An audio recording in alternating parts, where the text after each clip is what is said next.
बोले श्री प्राणनाथ प्यारे की जय, सतगुरु महाराज जी की जय, सतगुरु श्री रामचंद्र महाराज जी आपकी सदा सदा ही जी। चलते सुंदर साथ जी। श्रीमती राज प्यारी जी अपना अनुभव बता रही हूँ कि जब मैंने घर में महाराज जी की सेवा पूजा पधराली, ध्यान में बैठने लगी, तो मुझे महाराज जी का अनुभव हुआ कि शायद मुझे शेरपुर में बुला रहे। तो कह रही कि एक दिन ऐसा ही हुआ कि जब मन में उथल पुथल होती रहती है, ध्यान देना सुंदर साथ जी। ये आत्मिक दृष्टि से देखो, ये तन पंचभौतिक है, इसके साथ में बैठा हुआ है जीव है इसके अंदर जिसे चलायमान कर। और जब ये इंद्रियों से जुड़ता है तो इसके अंदर सारे विकार होते हैं। और इन विकारों को, इन इच्छाओं को, जो कामनाएं होती है, इनको अंदर बैठी हुई सूरता देखती रहती है। अगर ये जीव ऐसा ना करे तो फिर सूरता देखेगी क्या? तो ये जो जीव है, ये तन है, ये एक खिलौना है। ये एक खिलौना है, चेतना रूपी इसमें चाबी भरी हुई है, इसको देखने वाली मैं सूरत। तो इसके हर क्रिया को देखना है। जैसा मेरा शरीर है, जैसे मेरी अंदर कामनाएं होती हैं, जैसे मेरे अंदर विकार आते हैं जीव के अंदर, ऐसे ही सबके अंदर आते हैं। तो इनको देखते हुए भी इनमें फंसना नहीं। तो इसमें अब यही इसी तरह से ये कह रही है कि भाई मैं भी गरीब थी तो क्यों लिया? क्योंकि वो गरीबी का अनुभव सूरत ने कभी किया नहीं। जो इतने ऐशो आराम में रहने वाली परमधाम की, तो उसने कभी यहाँ देखा नहीं है।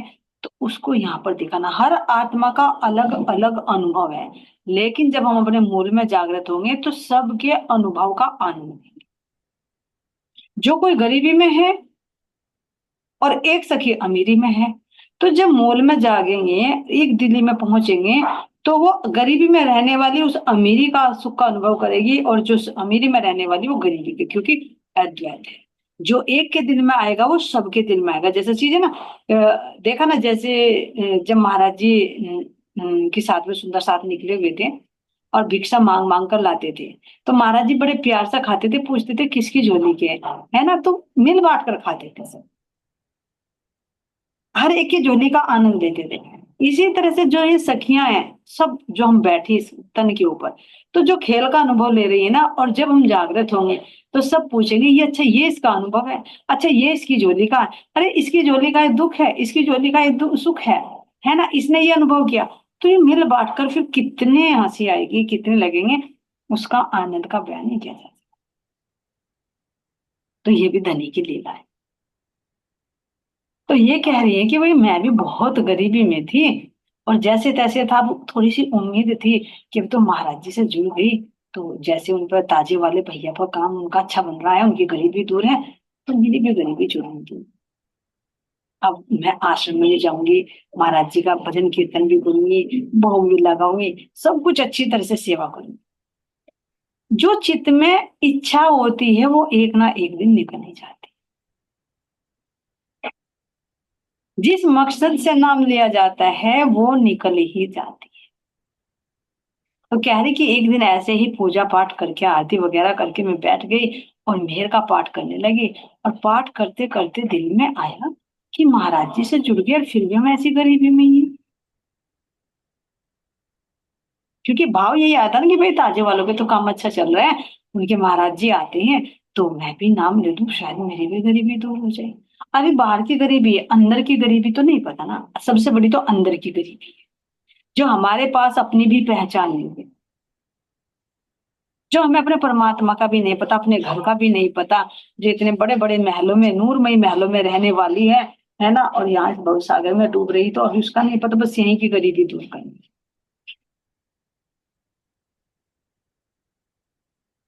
अभी बीमारी की जड़ का ही नहीं पता, तो ऊपर ऊपर से इलाज कराना चाह रही है। लेकिन महाराज जी कह रहे हैं कि मैं ऊपर से नहीं, मैं तो ऐसा हूं कि उसकी बीमारी को ही काटता हूँ, जड़ से इलाज करता हूँ।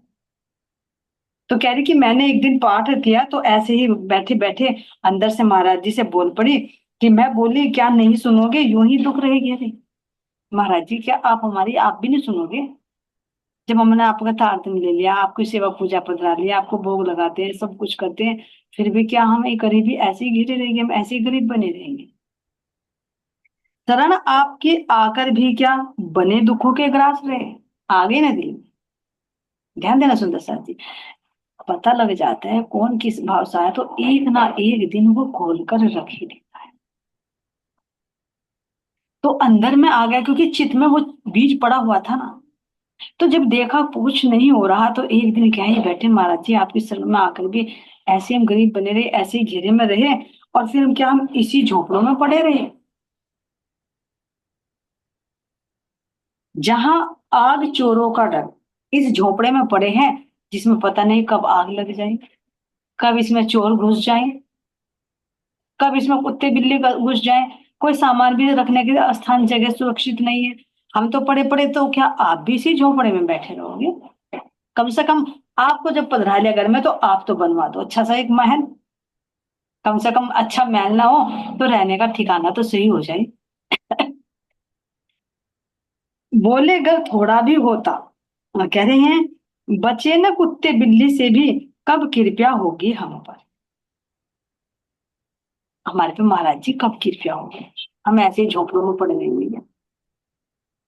देखो सुंदर सा जी, यहाँ एक सुरता अनुभव कर रही है, ये जीव इस घर की मांग कर रहा है, जबकि इसको पता नहीं कि इनकी शरण में आकर तो वो अखंड करेंगे, जो बहिष्तों में, जो त्रिदेव को भी नहीं मिल सकता, वो अखंड कर मिलेगा। लेकिन अभी जब ये जीव अज्ञानता में है, तो ये यही की ही मांग कर रहा है। तो ये देखिए, अगर हमारे महाराज जी ने ये भी दृष्टि खो दी ना, कि हमें लौकिक नहीं चाहिए, बस वो चाहिए, तो ये भी सतगुरु की मेहर ही समझो सुंदर सा। नहीं तो सर्वप्रथम तो मांग इस तन की होती है, इस देह की होती है, सांसारिक इच्छाएं होती है कि मुझे ये भी मिल जाए, ये भी मिल जाए। लेकिन ये सतगुरु की कृपा ही है जो इनसे वृत्ति को हटा देते हैं सुंदर सा जी। तो इसीलिए कह रहे हैं कि जैसे ही मैंने वो पुकार सुनी, तो महाराज जी की मुझे आवाज आई। जैसे ही पाठ करने के बाद और ये इच्छा व्यक्त करने के बाद मैं ध्यान में बैठी, तो एक आवाज सुनाई पड़ी। तो आवाज में मुझे क्या सुनाई दिया, बोले अगर थोड़ा भी होता ज्यादा तो हम कर देते, लेकिन पास नहीं कुछ तेरे, इसमें हम क्या कर सकते। भाई कहा जाता है यहाँ पर कि जो कहावत है कि थोड़ा बहुत कुछ हो तो भैया हम कर भी दे, लेकिन जब है ही नहीं तो कैसे करे। जैसे वो नल सूख जाता है ना, तो उसमें थोड़ा सा पानी डाल दे तो बहुत सारा पानी ले लिया जाता है, जब सूख जाता है चूहा नीचे चले जाता है। तो इसी तरह से महाराज जी कह रहे कि भैया तेरे पास कुछ होता तो हम उसमें कुछ करते भी, लेकिन तेरे पास कुछ है ही नहीं, तो हम करें क्या, बिल्कुल कंगाल है। तो ये सुंदर सा जी क्या संदेश देना चाह रहे हैं महाराज जी, कि अगर तुम्हारे अंदर थोड़ा सा भी भक्ति भाव है, तो फिर तो मैं हाथ पकड़ के खींच लूंगा, तुम बढ़ो तो सही। लेकिन अगर तुम ही मुंह औंधे मुंह पड़े हो, तुम ही कह रहे कि मुझे सतगुरु महाराज जी की चर्चा नहीं सुननी, मुझे ध्यान नहीं करना, मुझे कुछ नहीं करना, अरे जो होगा उसके हैं तो वो ले जाए। तो महाराज जी कह रहे भैया मैं क्या करूं, थोड़ा बहुत कुछ करो तो मैं भी सहारा दूं, लेकिन तुम्हारे पास नहीं है तो कैसे तुम्हारा घर बनवा दूं। प्रयत्न तो तुम्हें भी करना पड़ेगा, ये थोड़े कि उठाकर मैं तुम्हें ले जाऊंगा वहां पर। तो कह रहे हैं एक चीज ही रख सकती हो, दो रखने का हुक्म नहीं। जो कुछ तुम्हें चाहिए है वो मन को मन ले जाओगे। ध्यान देना सुनो सर जी क्या कह रहे, लेकिन पास नहीं कुछ तेरे, इसमें हम क्या कर सकते हैं। एक चीज ही रख सकती हो, दो रखने का हुक्म नहीं। तुम एक ही चीज रख सकती हो, दो रखने का हुक्म नहीं। जो कुछ तुम्हें चाहिए है वो मन को मत ले जाओ कहीं। संदेश दे दिया महाराज जी ने, बात हुई कि तुम्हें एक चीज मिल सकती है, दो नहीं। आती है चौपाई भी कि दीन लो या दुनिया। तुम्हें यहाँ की धन दौलत चाहिए सतगुरु से, या वहां की धन दौलत चाहिए। और ये मेहर के सागर में अच्छी तरह से खुलासा कर रखा है।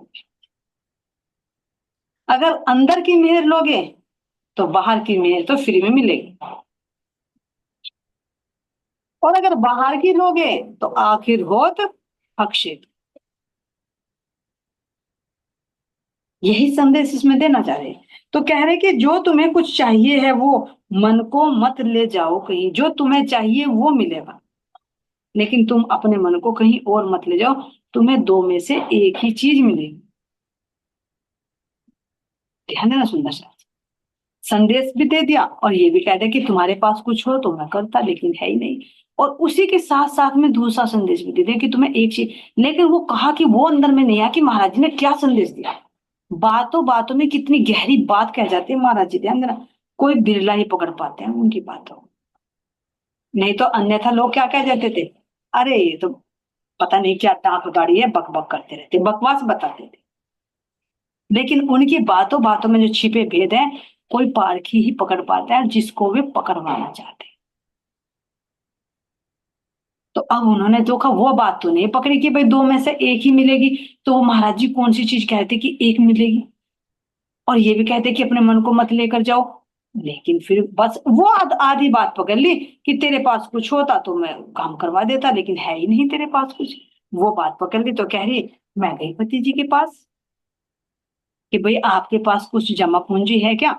महाराज जी मुझे ऐसे ऐसे अनुभव हुआ कि महाराज जी कह रही हैं कि अगर तुम्हारे पास कुछ जमा पूंजी हो तो भैया काम तो हम करा देंगे, लेकिन तुम्हारे पास जब कुछ है ही नहीं तो कहाँ से कराएं।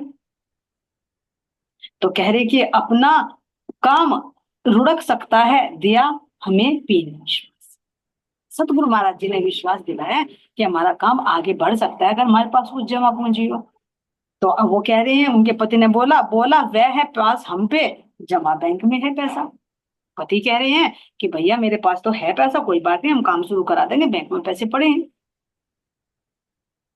अब सोचे देखे क्या गए। उत- अब इतना जब उन्होंने कहा कि बैंक में पैसा है, तो कह रही कि मैं ध्यान में बैठी, कुछ दिन के बाद कहते रहे कि चलो जी बैंक में पैसा है, तो महाराज जी का प्रेरणा आई है, तो भाई थोड़ा सा ये अपना झोपड़ी से अच्छा घर बना लेंगे, चार दीवारी खड़ी कर लेंगे। कि हाँ अभी नहीं थोड़े दिन में करेंगे, अभी नहीं थोड़े दिन में करेंगे, ऐसे टरकाता रहा। अब समझ नहीं आ पा रही कि महाराज जी ने तो कहा इनके पास पैसा भी, फिर काम शुरू क्यों नहीं हुआ। ऐसे करते करते करते करते करते बहुत टाइम हो गया। कह रहे कि मैं फिर ध्यान में बैठे, फिर मुझे अनुभूति हुई कि जैसे महाराज जी कह रहे हो कि तेरे पास पैसा है तो तू शुरू कर। तो कह रही कि नहीं महाराज जी है मेरे पास, तो महाराज जी ने कहा कि पतिदेव से पूछिए है क्या, उसके पास कुछ नहीं, झूठ बोल रहा है वो। तो ये महाराज जी ने जो मार्गदर्शन किया, तो उन्हें लगा कि पता नहीं पति अब झूठ बोला, महाराज जी तो झूठ नहीं बोल सकते। भाई पति तो कह रहा है कि हाँ है, लेकिन मैं इतने दिन से कह रही हूँ कि जी काम शुरू करो, काम शुरू करो भैया, मकान बना लो, कुछ चार दीवारी खड़ी करो। लेकिन मन में शंका हुई कि जब है तो निकाल कर क्यों नहीं ला रही। तो कह रहे कि मैंने जांच पड़ताल की तो देखा तो बैंक बैलेंस तो जीरो है। अब जब पता चला तो फिर तो पता ही घर में महाभारत क्या होता है। तो कहा कि जब आपके पास था नहीं तो क्यों झूठी दिलासा दे रहे थे मुझे, ये कह देते कि है नहीं। तो कह रहे कि घर में बहुत बहुत कुछ हुआ, लेकिन महाराज जी पे मुझे विश्वास हुआ कि वे पग पग पे मेरा मार्गदर्शन कर रहे हैं। ये देखो सुंदर साथ जी, ये कोई काल्पनिक नहीं है, बहुतों का अनुभव है। महाराज जी जब सह शरीर थे, अब भी का अनुभव करता है, लेकिन जब सह शरीर थे तो क्यों नहीं, वे जब उन पर समर्पित होंगे तो क्यों नहीं, पल पल उनकी दृष्टि है तो क्यों नहीं मार्गदर्शन करेंगे। लेकिन सुनने वाले चाहिए। आत्मा से आत्मा की बात होती है, बाहरी जाहिरा कानों से नहीं। तो अब उन्हें पता चला कि मेरे पति का तो बैंक बैलेंस जीरो है, तो घर में तो फिर महाभारत होना ही था। लड़ाई बच गई दोनों में कि तो आपने झूठ क्यों बोला है, ऐसे क्यों करा। कि लड़ झगड़ के अब हुआ तो घर से चलते हैं तो वो तो हो ही जाता है मूड ऑफ। कह रहे कि वो सीमेंट के उस पर काम करते थे, जो सीमेंट का गोदाम होता है उसमें से कट्टे उठाना डालना ऐसे करने थे। कि लड़ झगड़ के चले गए, और जाने के बाद में क्या हुआ, जैसे ही वो बोरी उठा रहे थे तो वो सारा का सारा चट्टा ऊपर गिर गया। और जैसे ही वो भागा, भागते भागते का क्या हुआ, पैर दब गए और एक टांग उसकी टूट गई। अब वही कहते कि कंगाली में आटा गिला, कुछ तो है ही नहीं था पैसा, ऊपर से जो करने ही वाला था उसके भी पैर में चोट आ गई, वो भी घर पर बैठ गया। अब दुखड़ा और बढ़ता चला गया। जहां जिस घर में खाने के ही लाले पड़े हुए हों, तो अब दवाई वगैरह कहाँ से कराए। अब वही कहते कि गिरगिट की दौड़ बिटोड़े तक। महाराज जी की सेवा करती, जैसे भी होता बनता, बैठकर रो लेती कि अब क्या करा जाए महाराज जी, कुछ तो पहले से ही गरीब, और गरीबी आ गई कि जो एक दो पैसे लेकर आ जाता था अब ये भी घर पर पड़ गया, और ऊपर से दवाई के इलाज के लिए भी पैसे चाहिए। तो कह रही कि मैं एक दिन बहुत परेशान हो गई कि अब दवाई कहाँ से कराए, जो भी था जमा पूंजी थोड़ी बहुत वो भी चल गए। मकान बनाने के तो बाद दूसरी जो घर में खर्ची की ताई, वही दवाई में जाने लगा। तो एक दिन क्या है कि मैं बहुत महाराज जी के जहाँ सेवा पता रखी थी, वहां बैठकर उनके चरणों में बहुत जोर जोर से रोई कि महाराज जी ये क्या हो रहा है। हम तो इसी उम्मीद से आपकी शरण में आए थे कि कुछ अच्छा काम चल जाए, कम से कम 2 समय की रोटी तो सही मिल जाए, रहने के लिए ठिकाना मिल जाए। लेकिन हमें तो लग रहा है कि हमारा तो समय ऐसे ही बीते। दो तो पति बनाकर भी एक इतनी दुखी हो रही है। इससे अच्छा तो वही है जिन्होंने सत्संग नहीं रखा, जो गुरु नहीं था रखे। सब कर देता है मन, तुम ना बताया ना कि जीव करता है। अरे हमारे से तो अच्छा वही है जो पीर को या जान बाबा को पूजते हैं या भूमियाओं पर जाते हैं, जहावीर को पूजते हैं। अरे इससे अच्छा तो है कि चलो भाई उस पर ही चले जाएंगे हम, शनि धाम पर चले जाएंगे, शनि की गिरह उतर जाएगी। हमारे से अच्छा तो यही है। मन में संकल्प विकल्प उठने लगे। तो जब बहुत दुखी होता है मन, तो ऐसे नहीं महाराज जी नहीं देख रहे, देख। लेकिन हमारा मन पता है ना, समझ नहीं पाता कि ऐसा हो रहा है तो क्यों हो रहा है। कह रही कि जैसे ही मैं बहुत रोई थी, रोते रोते मुझे थोड़ी बेसुधी आई, तो मुझे देखा कि जैसे महाराज जी उसे स्वरूप में से कह रहे कि तू चिंता क्यों कर रही है, तू चिंता मत कर, उसकी करने का फल उसे मिला है। एक तो पहले वो काम करता ही नहीं कुछ ढंग से, और अगर करता भी है तो थोड़ा बहुत मिलता है तो उसको जमा पूंजी नहीं करता अच्छी तरह से। और अब तो उसने हद ही कर दी कि 2-3 महीने से तेरे साथ में झूठी बोलता जा रहा है, झूठी बोलता जा रहा है। अरे वो सच बोल देता कि नहीं है मेरे पे, वो तुझे झूठी दिलासा दे रहा है, तो उसके झूठ बोलने का फल है उसका। ये देखे सुंदर साथ जी, यानी हम कहीं भी झूठ बोल रहे हैं ना, तो कोई देखे ना देखे, हम तुम्हें अपने आप को किसी को झूठ में रख सकते हैं, लेकिन सतगुरु महाराज जी देख रहे हैं। और जिस पर उसकी दृष्टि होगी वो झूठ को पकड़ा देंगे, ऐसा नहीं कि नहीं पकड़ाएंगे। तो महाराज जी ने कहा कि करनी भरनी ही पड़ती है, चिंता मत कर होगा। जो इसने झूठ बोला था, तो उस झूठ बोलने की इसकी सजा है, तो चिंता मत कर। 8 दिन में इसका ये जो भुगतान है ना, हिसाब किताब बराबर हो जाए। 8 दिन के दुख है इसका, फिर बाकी ये ठीक हो जाएगा, तो चिंता मत कर। बाल ना बांका होगा, इसका सबक दिया है इसे थोड़ा सा। इसका बाल भी बांका नहीं होगा, यानी तू सोच रही होगी टांग टूट गई है, ठीक होगा नहीं होगा, कभी मर जाए, ये सेप्टिक हो जाए, ऐसा कुछ नहीं होगा, तू चिंता मत कर। 8 दिन का इसका भोग है, भोग लेगा, फिर उसके बाद ये ठीक हो जाएगा। लेकिन ये इसको थोड़ा सा सबक दिया झूठ बोलने का। जब इसे ये बता दिया था कि गुरु महाराज जी ने कहा है कि अगर थोड़ी सी जमा पूंजी हो तो भाई काम शुरू कर दे, तो इसे विश्वास करके चलना चाहिए था कि जब महाराज जी ने कहा तो मैं थोड़े से पैसे जोड़ू और काम शुरू करवाऊं। लेकिन ये तो नहीं कहा, ऊपर से झूठ बोल बोल कर दिलासा दे रहा कि नहीं मेरे पे तो बैंक बैलेंस है, मेरे पे तो पैसे हैं। तो वो तो पोल खुलनी ही थी। तो कह रहे कि इसकी झूठ बोलने की सजा, थोड़ा सा इसे सबक दिया ताकि ये सुधर जाए। तो ये चोट भी क्यों दे रहे सुंदर साथ जी, सही रास्ते पर लाने के लिए। माता पिता अपने बच्चों को क्यों मारते, क्यों पीटते हैं, क्यों डांटते हैं, कि दुश्मन है? नहीं, उनको सही रास्ते पर लाओ। तो सच्चा सतगुरु तो वही होता है जो डांट कर, फटकार कर, कभी प्यार से, है ना, अपनी आत्मा को सही रास्ते पर ले। ये नहीं झूठ में हाँ हाँ हाँ हाँ करता रहे, और एक गलत कर रहा तो उसको गलत को सपोर्ट देते। तो कह रहे हैं कि 8 रोज का भोग भोग कर धर्मवीर जी घर आए, और मैंने भी जो कह पाई सो उन्हें बिठाकर समझाए।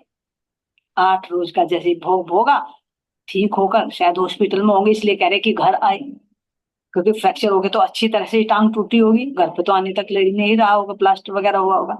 तो कह रहे कि जैसे ही आए घर पर, तो मैंने भी बिठाकर आराम से समझाए कि गुरु महाराज जी की दृष्टि हमारे को पल पल है, ऐसे झूठ नहीं बोलना चाहिए, जो बात है तो उसको सत्य कह देना चाहिए।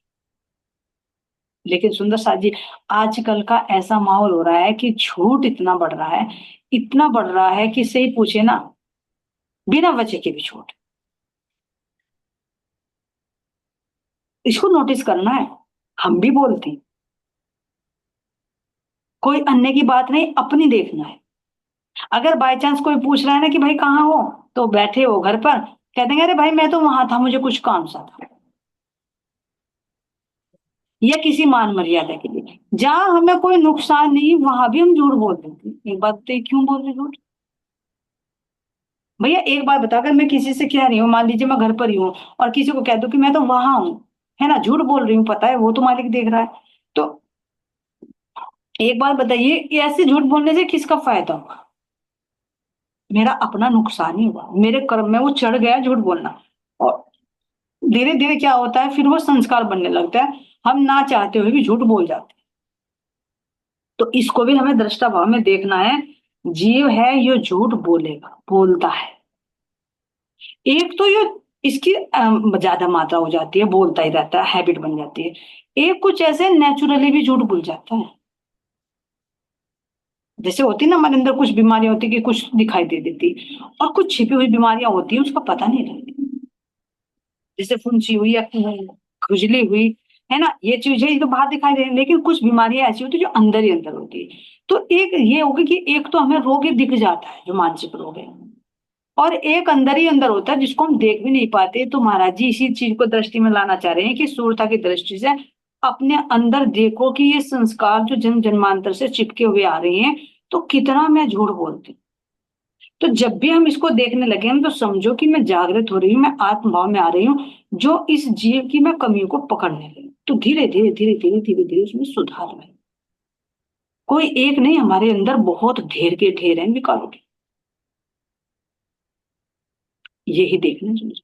अगर फिर यही कह रही, अगर जब तक मैं जागरूक नहीं होंगी तो इनको नहीं देख पाऊंगी। और जागे की यही पहचान है कि वो अपने अंदर होने वाले इन विकारों की जो एक्टिविटी है उनको वो नोटिस करने लगे, और फिर उसको सही रास्ते पर लाए। मेरे अंदर कहाँ कितनी इंटरेस्ट हो रही मेरे जीव को। किसी की निंदा चुगली होने लगे तो कैसे इसकी आंखें खुल जाती है, और सत्संग सुनने लगे तो कैसे इसे मिल पाए। तो कहाँ है इसकी रुचि? नोटिस करे अपने आप को, क्यों झूठ बोलता है ये? अगर 24 घंटे में देखे ना, किसने कितना झूठ बोला, अगर शाम को देखे अपना अकाउंट, शाम को तो क्या, साथ के साथ देखे से पूछे। किसी से कोई वार्तालाप भी करे ना बातों बातों में, तो देखो कितना झूठ बोल जाते हैं। पकड़ो इन चोरों को, अंदर में ही छुपे हुए हैं, कहीं बाहर नहीं है। कहीं बाहर नहीं, अंदर में ही है। बस इनको देखना है, और देख देख कर इनको निकालना। ये, और ये भी दृष्टि महाराज जी ही देंगे कि तुम्हारे अंदर क्या है। स्वामी जो तुम्हारे धन का हरण कर रहे हैं, क्योंकि जब वृत्ति हमारी बाहर में रहेगी तो वो आध्यात्मिक कैसे रहेगा? जब बाहर का ही ज्ञान हमारे अंदर भरा रहेगा, खाली कोठरा है ही नहीं, जब भरा हुआ है, तो उसमें सदगुरु कैसे बैठेंगे, इसमें सदगुरु का ज्ञान कैसे बैठेगा? तो धीरे धीरे खाली करेंगे तो तभी तो ये अंदर ज्ञान जाएगा। तो बहुत अंदर छोटे छोटे छोटे छोटे छोटे छोटे कीड़े मकोड़े ना भरे हुए हैं पूरे अंदर में। हमारे जैसे कमरा बंद होता है ना कितने दिन से, उसमें जाले भी लग जाए, मकड़ी भी लग जाए, धूल मिट्टी भी हो जाए, कितने तरह के, तो हमारे अंदर ये है, इस अंतःकरण रूपी घर में, इसमें जाले लगे हुए हैं ज्ञान। इसमें कॉकरोच भी, मकड़ियां भी, कीड़े मकोड़े भी, छिपकली भी, सारे विकार भरे हुए हैं, ये सारे विकार भी। तो इनकी धीरे धीरे धीरे धीरे सफाई करनी है। तब हृदय परम धाम बनेगा। तब ये जीव बहिष्ठ में जाने लायक बनेगा।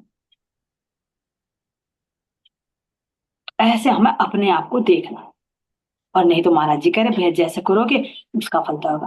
तो ये कारण होता है कि जब हम करते हैं तो उसको करते हुए को नहीं देखते, और जब उसका दंड मिलता है तो तब हमें दिखता है, तब लगता है, अरे मैं तो वही, मैंने तो किसी का बुरा ही नहीं करता, मैं तो किसी का बुरा ही नहीं करता, मैं तो सुबह 4 बजे उठ जाता हूँ और परमात्मा का ध्यान करता हूँ। सोचे ताज्जुब होता है। कहना नहीं चाहिए, लेकिन अपने अंदर देखे और बाहर को देखे तो बाहर में भी है और अपने अंदर में।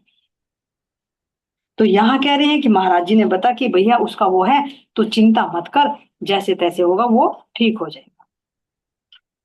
अब कह रहे कि मैंने अपने पतिदेव को समझाया, दुनियादार नहीं है सतगुरु, उनसे झूठ नहीं चलता।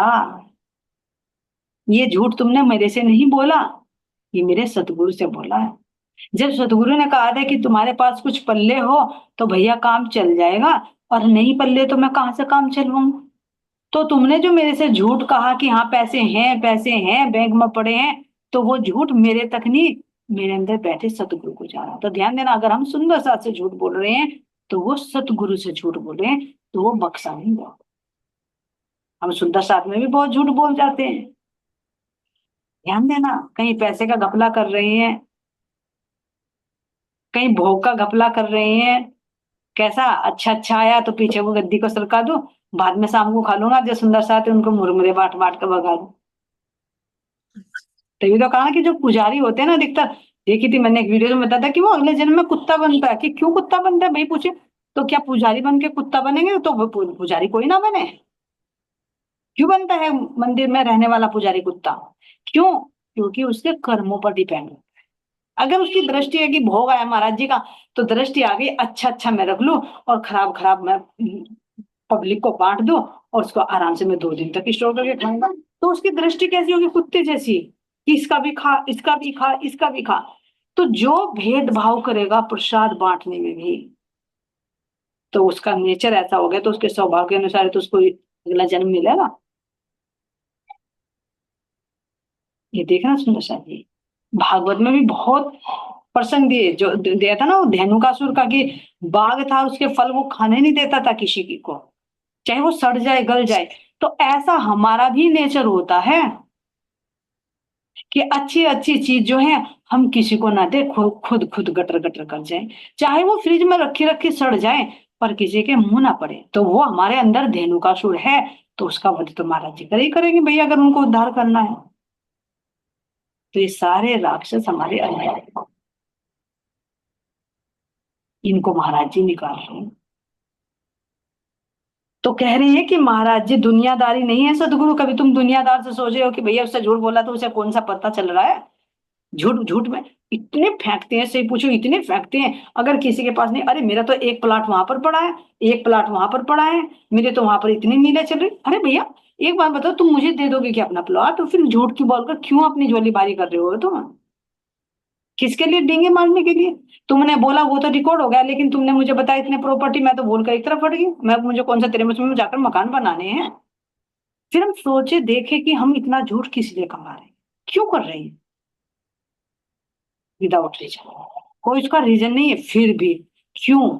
क्योंकि हम हैबिट से मजबूर हैं, इस जीव के संस्कार हैं जो ये काम कर जाता है, तो अब इन संस्कारों को मिटाना है और अच्छे संस्कार अपने चित्त में हमें डालने हैं। तो समझो कुछ काम है,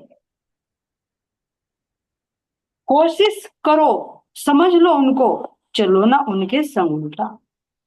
हे पतिदेव, मैं आपसे विनती कर रही हूँ, अभी तो एक टांग टूटी, होना हो कभी दूसरी भी टूट जाए, और फिर सारे ही शरीर से चले जाओ, तो इसलिए तुम भूल मत करो, उनको समझो कि उनके अंदर क्या पावर है। कोशिश कर सको तो उनके साथ साथ चलने की कोशिश करो, सतगुरु से उल्टा मत चलो। सतगुरु हमें उधर को ले जाना चाह रहे हैं और हम इधर को चले, तो भैया फिर टांग नहीं टूटेगी तो और क्या होगा? वो भी किसकी टूटेगी? वो भी अगर टूटेगी तो सबकी, जो गलत रास्ते पर चलेगा। लेकिन किसी को टूटे हुए को भी महाराज जी अपनी शरण में ले लेंगे, उसको बता दें कि ऐसे टूटी। ये देखना शुरू से, हम इतने विकारों में ग्रस्त होते हैं, सही पूछे ना तो सतगुरु की मेहर होती है, जब वे हाथ पकड़ते हैं ना, तो कैसे जैसे एक माँ बाप ना अपने बच्चों को समझाते, बेटा ये नहीं करना, बेटा ये नहीं करना, ये नहीं करना। तो वो संकेत देते हैं, हम समझे या ना समझे, हमारा तो अपना कई बार प्रैक्टिकल कर भला तो हो, पता नहीं बताना नहीं, लेकिन फिर भी ना, जब हम मन में सोचते हैं महाराज जी को, क्योंकि पहले तो नहीं पता, लेकिन जब महाराज जी ने हाथ पकड़ा तो वो अंदर में प्रेरणा देंगे। पता नहीं एक दिन क्या कर रही थी, ऐसे ही किसी से कि ऐसे ही चल रही थी, बात नाम लिया ही लिया था, तो ऐसा एक बिस्किट ही था, और वो जो लिया तो पता नहीं इतनी सारी चींटियां चपटी, फिर ध्यान दिया और क्यों, अच्छा इस मुंह से क्या बुराई कर रही थी, मिला ना तुझे फल साथ के साथ। तो यानी अगर मन में भी हम किसी का बुरा सोच रहे हैं ना, तो बुरा सोचते सोचते उसका फल अगर तुरंत मिल रहा है ना, तो समझे महाराज जी हमें आगा कर रहे हैं। अगर वो इग्नोर हो गया तो यानी नहीं है दृष्टि, फिर तो आम जीव की तरह है कि कर रहे हैं, उसका भुगतान हम ले रहे हैं। लेकिन ये सतगुरु की मेहर होती है, जो अगर हमें ठोकर लगकर भी अकल आए कि ये ऐसे क्यों हो रहा है, और उसका रीजन कहीं ना कहीं होता है, तो सतगुरु महाराज जी साथ के साथ हमें निर्मल करके ऊपर को बढ़ाना चाहिए। तो ये भी मेहर है सुंदर साज, ये इन पर मेहर है, जो पैर टूट कर भी अकल आ रही। तो कह रही है ठोकर दी है समझाने को, अब भी अगर न समझे, तो फिर स्वयं सोच सकते हो कि आप व्यवहार करेंगे उसका। अगर समझ सकते हो तो समझो, अगर नहीं समझोगे तो फिर सोच लो कि फिर तुम्हारे साथ में क्या इलाज। फिर तो यमराज के हाथ, जैसा करेंगे उसका फल यमराज देगा। कदम उठा फिर समझे समझ कर, समझ समझ सब करते काम। एक ठोकर से ही अकल आ गई। कह रहे कि फिर तो सोच समझ कर काम करने लगे, जो भी करते हैं उसको पहले सोच लेते कि सही है गलत, तो तू हम ही करना सुंदर से। लगे लगे बैठ कर थोड़ा श्री राज जी का भी नाम लेने लगे। एक ही ठोकर से आ गई अकल। तो ये सोचे सोमेश्वर जी, अगर हम सतगुरु के नाम पर ही, राज्य के नाम पर ही झूठ बोलकर यदि हम सुंदर साथ का ही पैसा हड़प रहे हैं, कुछ ले रहे हैं, तो फिर उसकी करनी तो वही। ये तो फिर भी लौकिक झूठ था।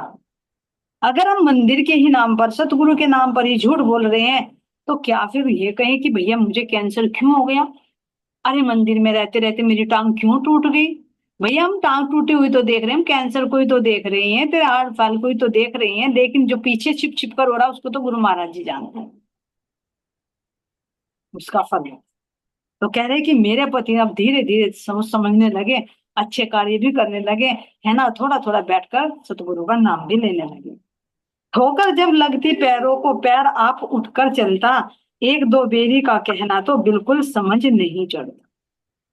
कह रहे कि जब ठोकर लगती है तो थोड़ा सा समझ जाते हैं, लेकिन ये जीव का स्वभाव होता है फिर गठथल्ले खा जाता है। तो कह रहे कि अब धीरे धीरे धीरे धीरे जैसे समझदारी आने लगी, तो थोड़े थोड़े से पैसे इकट्ठे करने लगे कि भाई गुरु महाराज जी ने कहा है कि थोड़े से पैसे इकट्ठे कर, काम शुरू कर, तो तेरा मकान बन जाए। ध्यान देना सुंदर साथी, ये जो एक एक हमें पॉइंट दे रहे हैं ना महाराज जी, वो कर देते हैं, जो इस संसार से हटाकर हमें आध्यात्मिक मार्ग पर लेकर चल रहे हैं। तो हमारी ये एक एक इस मकान की ईंट लग रही है, जो हमारा आत्मिक भवन बनेगा जिसमें हम रहेंगे।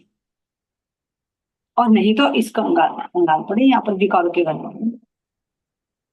तो कह रहे कि जैसे जैसे महाराज जी की बात उनके दिल में उतरती गई, तो थोड़ा थोड़ा काम भी रूटीन लगातार करने लगे, और थोड़ा थोड़ा उन्होंने पैसे जोड़ने शुरू भी कर दिए। तो जोड़ते जोड़ते जोड़ते जोड़ते, इतनी कमाई तो नहीं होती, मजदूरी में कितनी कमाई होती, तो कह रहे कि धीरे धीरे घर का खर्चे के साथ साथ भी उन्होंने 200 रुपये इकट्ठे कर ही दिए जैसे तैसे करके। अब उन्होंने सोचा कि महाराज जी ने कहा कि भैया काम करा दूं, तो काम मकान बनाने का काम चालू कर। लेकिन उस बात को भूल गए कि सतगुरु महाराज जी ने क्या निर्देश दिया था कि कैसे भी हो, कितनी भी तंगी हो, लेकिन काम को रोकना नहीं। लेकिन जैसे जैसे चलता है, क्योंकि जीव को एक बार प्रबोधते हैं तो एक बार का असर नहीं होता। कहते हैं कि वो जो कुत्ते की पूंछ को तो 12 साल तक नली में रखे ना, उसको निकाले तो भी वो टेढ़ी निकलती है। इसी तरह से क्या है, कुत्ते की पूंछ, ये हमारे जीव के संस्कार है। इसके 12 साल तक भी प्रबोधे प्रबोधे, फिर ये अपने स्वभाव में कब आ जाए, कब इसके संस्कार अंकुरित हो जाए, पता नहीं चलता। तो इसी तरह से कह रहे कि 200 रुपये जोड़ तोड़ के जैसे जैसे काम तो बनाना, कार्य तो शुरू किया मकान बनाने का, लेकिन फिर बुद्धि फिरी, वो काम फिर बीच में नहीं दिया, फिर काम छोड़कर घर पे बैठ गया। पैसे नहीं तो काम कहाँ से चले। अब सतगुरु महाराज जी ने कहा था कैसे भी हो काम को रोकना नहीं, बल हम देंगे लेकिन करना पड़ेगा। अब पैसा आता रहेगा तो धीरे धीरे काम चलता रहेगा, और उसके लिए काम पर जाना पड़ेगा, लेकिन अगर काम ही छोड़कर बैठ जाए तो काम तो रुकेगा। तो कह रहे कि पति देव ने काम रोक दिया, माने नहीं, मैंने कहा भी कि गुरु महाराज जी ने नहीं कहा। तो कह रहे कि जब गुरु महाराज जी ने जब काम रोक दिया, रोका बीच में, तो बहुत जोर लगाए, लेकिन फिर कभी वो काम नहीं जोड़ पाए। कह रहे हैं रोए बड़े आगे सतगुरु के, लेकिन उनका ध्यान हटा। सोचा कि भाई चार दीवारी तो खड़ी हो गई, लेकिन उस पर छत नहीं डली, तो हम बहुत रोए पीटे सतगुरु के सामने, लेकिन लगा कि सतगुरु की दृष्टि हट गई, क्योंकि उनकी आज्ञा का उल्लंघन किया। उन्होंने कहा था कि रोकना नहीं काम को, लेकिन हम तो रोक दिया। लेकिन फिर कुछ दिन बाद फिर मैंने पति देव से कहा कि अब तो कर लो, इस पे दीवार चार दीवारी खड़ी रहेंगी, इस पर कम से कम छत तो डालो, यहाँ जो झोपड़ पड़ा था वो ना, झोपड़ भी उठ गया, अब रहे तो रहे कहाँ खुले में। तो लेकिन थोड़े थोड़े पैसे जोड़ते रहे, थोड़े इकट्ठे करें, तो क्या कह रहे, थोड़ा सा सरिया ले आए, चलो भाई धीरे धीरे काम कर लेंगे। अब देखा जब चोरे में पड़ा है, तो चोर आए उसे सरिये को उठा कर ले। कुछ दिनों बाद फिर कमाए 100-200 रुपए फिर जोड़े, वो सीमेंट ले आए। अब सीमेंट भी खुले में पड़ा है। अब वो बारिश आई, वो रखा रखा उसको नमी ले गया। वो तो कह रहे कभी ईंट ले आए तो वो ईंट भी रात को चोर आए, वो ईंट को भरकर ले गए। अब जो भी लावे जोड़े थोड़ा पैसे इकट्ठा, कभी कुछ लाए कभी कुछ लाए, लेकिन वो काम कह रहे कि आज तक वो मकान पर मेरे छत डली ही नहीं। क्यों? क्योंकि जो गुरु महाराज जी ने कहा था उस आज्ञा का पालन नहीं हुआ।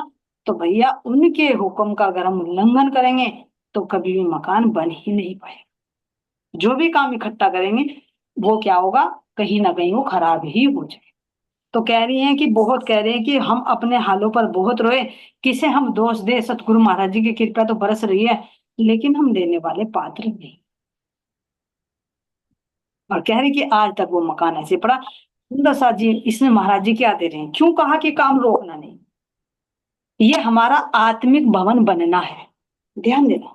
अगर हम सोचे अरे चल अब ध्यान कर दिया 10 दिन बाद कर, अरे वाणी आज पढ़ते चल आज नहीं लगाते, 1 महीने बाद लगाओगे। चर्चा सुन ली, 1 महीना सुन लिया, अब चलो रोक दब, क्या सुने क्या चर्चा करे। आज आरती कर लिया, आज भोग लगा लिया, 10 दिन बाद करेंगे, तो देखो कितनी आलस्य आने लगता है किसी का। तो ये कह रहे कि महाराज जी चाहे कुछ भी आपत्ति आए तुम्हें रोकना नहीं, काम तुम्हारा मकान बनकर तैयार हो जाएगा। इसी तरह से हमें इसमें संदेश देना चाह रहे हैं कि गुरु महाराज जी पर विश्वास करके कोई भी कार्य करे उसमें निरंतरता जरूरी है, अनिवार्य है।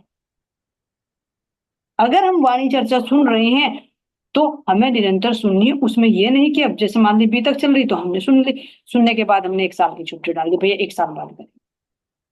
ध्यान कर लिया, 10 दिन कर लिया, 1 महीने की छुट्टी। तो उसमें जितना हम कमाते हैं उससे ज्यादा फिर माया की वृत्ति बन जाती है। तो वो काम वो मकान कभी बनेगा ही नहीं, उस पर कभी छत डलेगी नहीं। और जो कुछ थोड़ा बहुत कमाएंगे उसको फिर चोर उठा कर ले जाएंगे। चोर क्या, हमारे अंदर के भी आलस्य। अगर हमें डाल दीजिए, अगर 10 दिन ध्यान कर लिया, 20 दिन की छुट्टी डाल दी, नहीं करते भाई, ध्यान नहीं करते मुझे, बाद में करेंगे, तो वो माया का असर और चढ़ जाएगा। तो ले गए ना चोर चुरा कर। यानी किसी भी कार्य को करना है तो उसमें निरंतरता अनिवार्य है। चाहे वो सेवा पूजा का हो, चाहे वो अपने ध्यान का हो, चाहे अपने कोई वाणी मंथन का हो, कुछ भी हो, उसमें निरंतरता जरूरी है। ये तो लौकिक कार्य के लिए भी जरूरी बताया है। अगर बच्चे को भी देखेगी, अगर स्कूल में तुम भेजते हो 10 दिन भेज दो और 10 दिन की छुट्टी रखो, तो वो भी आलस्य करने लगेगा, पढ़ाई में पकड़ नहीं कर पाता वो। 11वें दिन ये कहेगा मम्मी बस मैं नहीं जाता, वहां नहीं मन लगता। और अगर डेली जाएगा तो वो ये कहेगा कि मम्मी घर पर नहीं रहता, मैं तो स्कूल में जाऊंगा, वहां मेरे फ्रेंड्स मिलेंगे और मैडम मुझे मारेगी, मेरा काम छूट जाएगा, उसको लगन हो जाती। तो वो ही इसमें शिक्षा है सुंदर सा जी, जो आते हैं ना कि वो खरगोश की और उसकी कछुए की दौड़ जो लगती है। तो खरगोश तो बहुत तेज तेज दौड़ता है, फिर बीच में रेस्ट कर लेता है, फिर दौड़ता है। और कछुआ बेचारा धीरे धीरे धीरे धीरे चलता है, और आखिर में कछुए की ही जीत होती है, क्योंकि वो निरंतरता बनाए रखता है। भले ही धीरे धीरे चलता है लेकिन निरंतरता, ऐसे ही हम कह रहे महाराज जी, भले ही धीरे धीरे चलो लेकिन लगातार चलो, तो तुम्हारा मकान बनकर तैयार हो ही जाएगा। अंत समय में सतगुरु महाराज जी लेकर ही जाएंगे, वो हाथ छोड़ेंगे। ऐसे सतगुरु महाराज जी के चरण हमेशा पकड़े रखे। सतगुरु महाराज जी मेहर बनाए रखे, यही इनके चरण में अर्जी है। बोलिए।